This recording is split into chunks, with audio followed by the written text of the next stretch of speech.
ఉదయమున నీవు ఎవ్వరినీ కలుసుకొనక ముందు ప్రభువును కలుసుకో. నీవు ఎవ్వరినీ చూడకముందు ప్రభువును చూడు. నీవు ఎవ్వరితో మాట్లాడకముందు ప్రభువుతో మాట్లాడు. నీవు దేనిని వెదకకముందు ఆయన రాజ్యమును నీతిని వెదకు.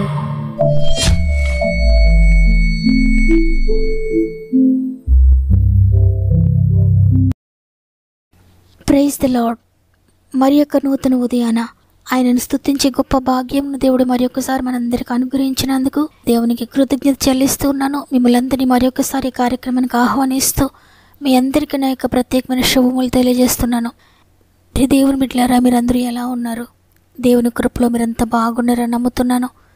ఒకవేళ మీ జీవితంలో ఏదైనా బాధ, కష్టము మిమ్మల్ని వెంబడిస్తూ ఉన్నా, అది ఎంతటి పరిస్థితి అయినప్పటికీ కూడా మీరు కృంగిపోవద్దు. ప్రభు పాదాలు గట్టిగా పట్టుకోండి.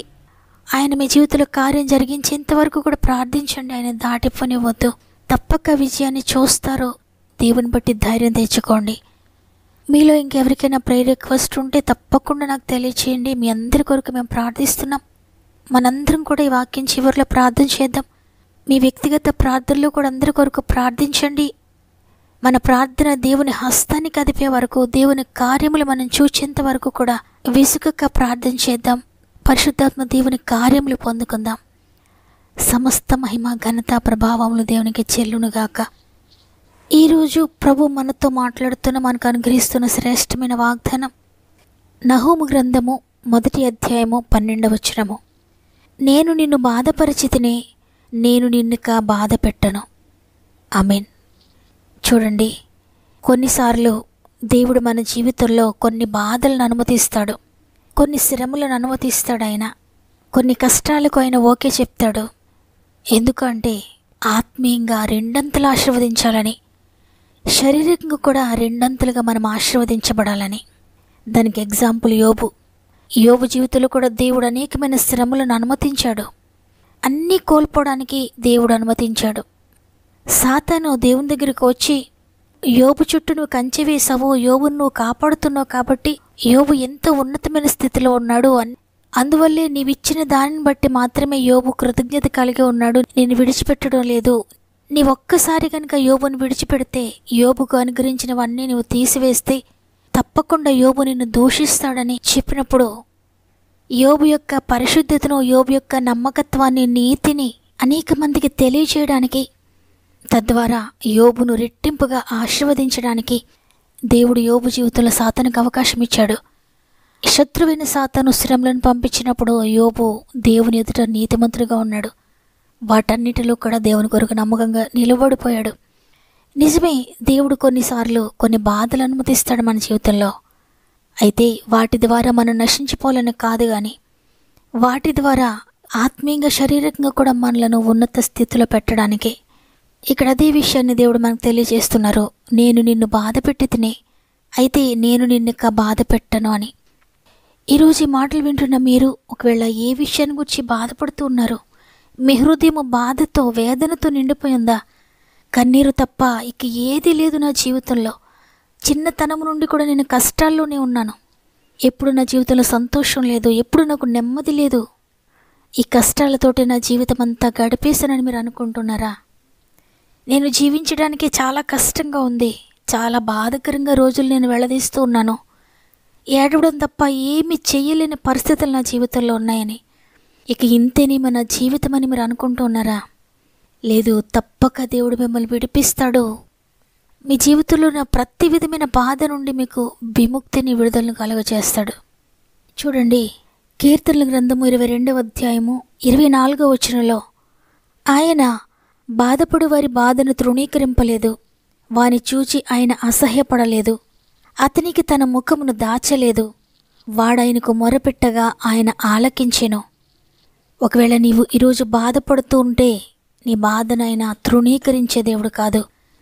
నీ బాధను చూచి కూడా చూడనట్లు ముఖము త్రిప్పుకునే దేవుడు కాదు. నీవు ఒకవేళ వ్యాధితో బాధపడుతూ ఉంటే, లోకమంతా నిన్ను అసహించుకుంటూ ఉన్నా, నీవు మంచంపై ఉన్నా, ఆయన నిన్ను అసహించుకోడు. నీవు ఆయనకు మొరపెట్టినప్పుడు ఆయన తప్పకుండా ఆలకిస్తాడు. నీ ప్రతి మొరకు కూడా జవాబునిస్తాడు. నీ బాధ నుండి విడిపిస్తాడు, నీ శోధన నుండి విడిపిస్తాడు. ఎంతో కాలంగా నువ్వు బాధపడుతూ ఉన్నా దాని నుండి కూడా నిన్ను విడిపిస్తాడు ఆయన. లూకా సువార్త 18వ అధ్యాయము 2 నుండి మనం చదివితే, ఎవరిని లక్ష్య పెట్టని, ఎవరికి భయపడిన ఒక న్యాయాధిపతి ఉంటాడు. ఒక విధవరాలు ఆయన ఎద్దుకు తరచుగా వచ్చి, నా ప్రతివాది నన్ను బాధ పెడుతూ ఉన్నాడు, నాకు న్యాయం తీర్చని అడుగుతూ ఉంటుంది. అయితే చాలా కాలమైన ఒప్పుకోలేదు న్యాయం తీర్చడానికి. అయినప్పటికీ కూడా ఆ విధవరాలు ఆయనను విడిచిపెట్టలేదు. వెళ్ళి అడుగుతూనే ఉంది, న్యాయం తీర్చమని బ్రతిమాలుకుంటూనే ఉంది.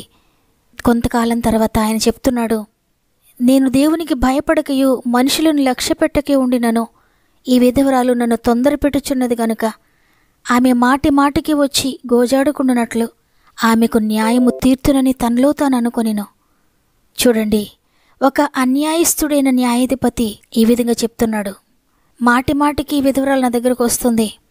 ఎంతగా ఆమెను నిర్లక్ష్య పెట్టినా, ఆమె మాటను నేను పట్టించుకోకపోయినా మరలా వచ్చి మాటి మాటికి నన్ను గోజాడుతూనే ఉంది. కాబట్టి నేను న్యాయం తీరుస్తున్నానని.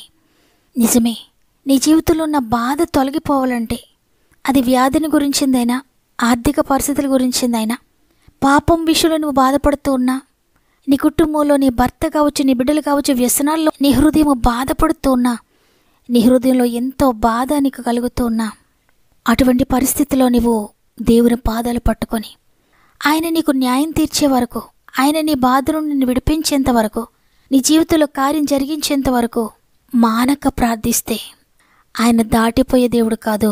నీవు ఏ బాధలో ఉన్నా, ఏ కన్నీటిలో ఉన్నా తప్పక ఆయన నీకు న్యాయం తీరుస్తాడు.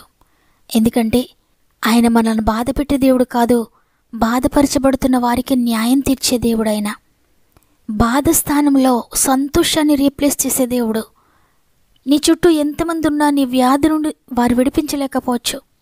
నీ చుట్టూ ఎంతమంది ఉన్నా నీ అంతరంగంలో ఎవరికి తెలియకుండా ఉన్న ఆ బాధను, ఎవరికి చెప్పుకోలేని పరిస్థితిని, ఎవరితో పంచుకోవడానికి వీలు కాని ఆర్థిక బంధకాలను గురించి ఎవ్వరూ పట్టించుకోలేకపోవచ్చు, ఎవరూ నీకు న్యాయం జరిగించలేకపోవచ్చు. కానీ దేవుడు మాత్రం నిన్ను విడిచిపెట్టే దేవుడు కాదు, నిన్ను దాటిపోయేవాడు కాదైనా. నీవు ఆయన పాదాలు పట్టుకొని మొరపెడితే తప్పకుండా ఆయన నీ జీవితంలో న్యాయం చేస్తాడు. నీ బాధను, నీ వ్యాధిని, నీ కలవరాన్ని, నీ కన్నీటిని తుడిచివేసే దేవుడు. ఇంతవరకు ఒకవేళ బాధలు నీ జీవితంలో అనుమతించి ఉండొచ్చు, ఎందుకంటే నిన్ను శుద్ధ సువర్ణముగా చేయడానికి. నీవు ఆ శ్రమలను తట్టుకొని ప్రేమ పరీక్షలో నువ్వు నెగ్గినప్పుడు నీవు ఇక బాధపరచబడవు. ఎందుకంటే పరీక్షలో నెగ్గావు, శ్రమల్లో తట్టుకున్నావు. శ్రమైనా, కష్టమైన, హింసైనా, బాధైనా, వ్యాధైనా, ఏదైనా కూడా దేవుని ప్రేమ నుండి నిన్ను ఎవరు ఎడబాపలేకపోయారో, దేవుని ప్రేమలో నీవు నిలిచి ఉన్నావు. కాబట్టి ఇక నీవు బాధపరచబడవు. ఇక నీకు ఈ లోకంలో నెమ్మది, ఈ లోకాన్ని విడిచిన తర్వాత నిత్య జీవం కూడా నువ్వు పొందుకుంటావని ప్రభు ఈరోజు సెలవిస్తూ ఉన్నారు. కాబట్టి ప్రియ దేవుని బిడ్డలారా, ఈరోజు మీరు ఏ బాధలు ఉన్నా భయపడకండి, ప్రభు పాదాలు పట్టుకోండి. ఆ విధవరాలు ఏ విధంగా మాటి మాటికి ప్రార్థించి గోజాడి న్యాయం పొందుకుందో, మీరు కూడా ఆయనను విశ్రమించనివ్వద్దు, మీరు విశ్రమించొద్దు. మాటి మాటికి ప్రభు సన్నిధిలో గోజాడండి, మాటి మాటికి ఆయనను అడగండి, తప్పక న్యాయం పొందుకుంటారు. వాగ్దానాన్ని నమ్మిన వారందరూ ఒక్క నిమిషం నాతో మోకరిస్తారా? ప్రార్థన చేద్దాం. ప్రేమగల తండ్రి, నీకు వందనాలు. మరొక దినమును మాకు అనుగ్రహించారు తండ్రి, నీకు వందనాలు. ఈరోజు ఆశ్చర్యకరమైన వాగ్దానం మాకు ఇచ్చారు తండ్రి. ఎవరు ఇటువంటి మాటలు మాతో మాట్లాడలేరయ్యా. ఇంతటి భరోసాను మా జీవితంలో ఎవరు మాకు ఇవ్వలేరు. ఈరోజు సెలవిచ్చారు, ఇక్కడి నుంచి మీరు బాధపరచబడరు, నేను ఇక మిమ్మల్ని బాధ పెట్టను, విశ్వాసంతో మీరు దాటారు అని. తండ్రి, నమ్మిన వారందరూ కూడా ఈ వాగ్దానం వారి జీవితంలో పొందుకొందురుగాక. వారు ఏ బాధలో ఉన్నారో, ఏ శ్రమలో ఉన్నారో, ఏ కన్నిటి పరిస్థితులు వారిని కదిలిస్తూ ఉన్నాయో, ఇక మేము దాటలేమని అనుకుంటున్నారో, ఈ బాధతోటే ముగించేయాలని అనుకుంటున్నారో, నైనా వారందరినీ కూడా దాటించండి అయ్యా. వారికి గొప్ప విశ్వాసమునివ్వండి, గొప్ప నిరీక్షణనివ్వండి తండ్రి. ప్రార్థన శక్తినివ్వండి. ప్రార్థించి ప్రార్థన ద్వారా అనేక అద్భుతాలు చూడడానికి సహాయం చేయండి. ప్రత్యేకంగా అనేక మంది నీ బిడ్డలునైనా వారి ప్రార్థన విన్నపములకు తెలియజేస్తున్నారు. ప్రతి ఒక్కరిని జ్ఞాపకం చేసుకోనండి. మేమందరం ఒక సంఘంగా కూడి ప్రతి ఒక్కరి కొరకు ప్రార్థిస్తుండగా తండ్రి, అద్భుత కార్యములు మీరు జరిగించండి తండ్రి. మాకైతే శక్తి లేదు నాయన, విడిపించగలిగిన వాడవు నీవు నాయన. ప్రతి సమస్య నువ్వు చూస్తున్నావు, ప్రతి ఒక్కొక్కరిని మీరు చూస్తున్నారయ్యా. వారు చెప్పే మాటను మాత్రమే వినగలుగుతున్నాం కానీ, చూడగలుగుతున్నాం కానీ, మీరు అంతరంగాన్ని పరిశీలిస్తున్నారు తండ్రి. ఎవరు ఏ బాధలో ఉన్నారో మీకు తెలుసు నాయన. పాపపు కాడిని విరగొట్టండి తండ్రి, వ్యసనాలనే కాడిని విరగొట్టండి అయ్యా. ఆర్థిక బంధకాలనే కాడిని విరగొట్టండి, అనారోగ్యమైన కాడిని విరగొట్టండి తండ్రి. అవమానాలు, నిందలనే భారము నుండి విడిపించండి తండ్రి, బాధ నుండి విడిపించండి. ఉద్యోగంలో ఏ సమస్యతో నలిగిపోతున్నారో ప్రతి కాడిని విరగొట్టండి తండ్రి. ఉద్యోగాల కొరకు ఎదురు చూసిన బిడ్డల జీవితంలో అద్భుతం చేయండి. గర్భఫలం కోసం ఎదురు చూసిన బిడ్డల జీవితంలో అద్భుతం చేయండి. వివాహాల కొరకు ఎదురు చూసిన బిడ్డల జీవితంలో అద్భుతం చేయండి. వ్యాపారాలను అభివృద్ధి చేయండి తండ్రి. వ్యవసాయాన్ని దీవించండి అయ్యా. పాడి పంటలను దీవించండి తండ్రి. చేతి వృత్తులను అన్నిటిని దీవించండి తండ్రి. గృహాలు కట్టుకుంటున్న వారికి తోడుగా ఉండండి తండ్రి. ఎగ్జామ్స్ రాస్తున్న బిడ్డలందరికీ తోడే ఉండండి. జ్ఞానాత్మతో నింపండి, జ్ఞాపక శక్తితో నింపండి. ఇంటర్వ్యూస్కి వెళ్తూ ఉంటే అద్భుతకరమైన విజయం మీరు దయచేయండి. ప్రత్యేకంగా మా రాష్ట్రాన్ని చేతుల్లో పెడుతున్నాను తండ్రి. మా రాష్ట్రంలో జరుగుతున్న దాడులు, అల్లర్ల నుండి విడిపించండి తండ్రి.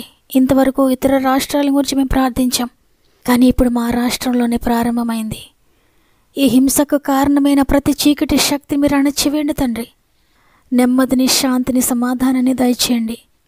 ఇది మనం ప్రారంభిస్తుండగా ఈరోజంతా మా ఆత్మీయ కుటుంబానికి తోడుగా ఉండి, మా రాష్ట్రానికి తోడుగా ఉండండి. ప్రజలందరికీ తోడే ఉండండి తండ్రి. ప్రార్థనలో ఏకీభవిస్తున్న ప్రతి కుమార్తెకు, ప్రతి కుమారునికి తోడే ఉండండి. ప్రతి ప్రయత్నమును ఆశీర్వదించి వారు వెళ్ళి ప్రతి స్థలములోని దూతలను తోడుగా ఉంచి ముందుకు నడిపిస్తారని యేసయ్య పరిశుద్ధమైన నామములో అడిగి వేడుకొంచున్నాను తండ్రి. ఆమెన్. ఈరోజు ఈ వాగ్దానాన్ని విన్న ప్రియ చెల్లి, ప్రియ తమ్ముడు, మీ హృదయ అంతరంగంలో ఉన్న బాధను ఎవరు చూడలేదు, కానీ దేవుడు చూచాడు. అందువల్లే ఈరోజు మీకు వాగ్దానం ఇచ్చారు. వాగ్దానాన్ని ఎత్తిపట్టి ప్రార్థించండి. నమ్మిన వారందరూ విశ్వాసంతో ఆమెనని చెప్పండి. లైక్ చేయడం, షేర్ చేయడం మర్చిపోకండి. దేవుని చిత్తమైతే తిరిగి రేపు అందరం కలిసి ఆయనను స్తుతిద్దాం. అంతవరకు ప్రభు మీకు, మీ కుటుంబాలకు తోడే ఉండి నడిపించునుగాక. God bless.